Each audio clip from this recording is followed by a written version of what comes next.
প্রচন্ড শীতের রাত, উনি সফরে বেরিয়েছেন হাদিস কালেকশনের জন্য। উনি মাগরিবের নামাজ, এশারের নামাজ পড়ে একটা মসজিদে শুয়ে পড়লেন, আর শুয়ে শুয়ে হাদিস পড়তেছেন। আর মনে মনে ভাবলেন রাতটা মসজিদে কাটায় দিই, ফজরের নামাজ পড়ে আবার বেরোবো। কিন্তু দারোয়ান এসে বলে মসজিদে থাকতে পারবেন না, ওঠেন। উনি যে আহমদ ইবনে হাম্বল এটা চিনে নাই, কি করবে এখন? উনি কাঁথা গুছিয়ে হাদিসের কিতাব নিয়ে কাঁধের মধ্যে ব্যাগ নিয়ে মসজিদ থেকে বেরোয় গেলেন। প্রচন্ড শীত, আর কাঁপতেছেন বুড়ো মানুষ। পথিমধ্যে দেখলেন বাজার একজন খাব্বাজ, শাবুন খাব্বাজ, যুবক রুটি বিক্রেতা। সে রুটি বিক্রি করে, চুলার মধ্যে রুটি সেকে। সে যে সালাম দিল, আসসালামু আলাইকুম। যুবক বলে ওয়ালাইকুম। আহমদ ইবনে হাম্বল বলে, যুবক আমার যাওয়ার জায়গা নেই, সফরে বেরিয়েছি, খুব শীতে কষ্ট পাচ্ছি, রাতে যদি তোমার এই চুলা থেকে একটু আগুন পোহাই কোনো সমস্যা? যুবক বলে, না না সমস্যা না, আহলান ওয়া সাহলান, খোশ আমদেদ, আসেন আসেন, আপনি আগুন পোহাইলে আমার সমস্যা কি? আল্লাহ শুকরিয়া করে উনি বসলেন আর আগুন পোহাচ্ছেন। আর খেয়াল করলেন যুবক রুটি বানায় আর পরে আস্তাগফিরুল্লাহ, রুটির দলা বানায় পরে আস্তাগফিরুল্লাহ, খামির বানায় আর পরে আস্তাগফিরুল্লাহ, রুটি নিয়ে উনুনের ভিতরে চুলার ভিতরে সেকা দেয় আর পরে আস্তাগফিরুল্লাহ। দোকানদারের কাছে কেউ আসলেই সে রুটি দেয় আর পরে আস্তাগফিরুল্লাহ। ক্রেতার কাছ থেকে টাকা নিয়ে ক্যাশ বক্সে রাখে আর কি পড়ে। ইমাম আহমদ ইবনে হাম্বল তো অবাক, কিরে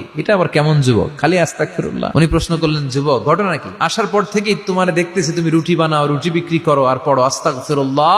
যুবক বলে, আস্তাগফিরুল্লাহ আমার সবচেয়ে বেশি পছন্দের আমল, আমি সব সময় আঠার মতে ইস্তেগফারের সাথে লেগে থাকি আর সব সময় পড়তে থাকি আস্তাগফিরুল্লাহ, আর এর বদৌলতে আল্লাহ আমারে মুস্তাজাবুদ দাওয়া বানিয়ে দিয়েছে। আহমদ ইবনে হাম্বল তো অবাক, তুমি মুস্তাজাবুদ দাওয়া, রুটিওয়ালা? আমি এত বছর হাদিস পড়াই, আমিও তো মুস্তাজাবুদ দাওয়া না? যুবক বলে, না আনা মুস্তাজাবুদ দাওয়া, আমি আমার জীবনে যত দোয়া করেছি কবুল করে নিয়েছে কে?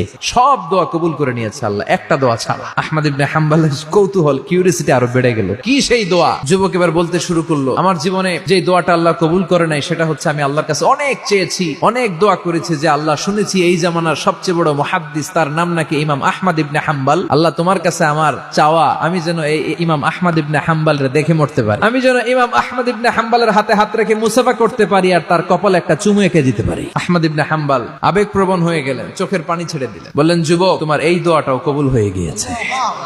আহমদ ইবনে হাম্বলের দেখা সাক্ষাৎ পাওয়ার জন্য আহমদ ইবনে হাম্বলের বাড়িতে তোমার যাওয়ার দরকার নাই, আহমদ ইবনে হাম্বল তোমার দরবারে ছুটে এসেছে, আমি নিজেই আহমদ ইবনে হাম্বল।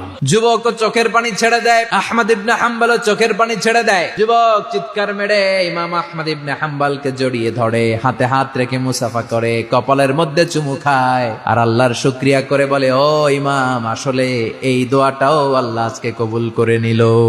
সবসময় ইস্তেগফার পড়লে আপনার দোয়াগুলোর এইভাবে কবুল করে নিবে কে?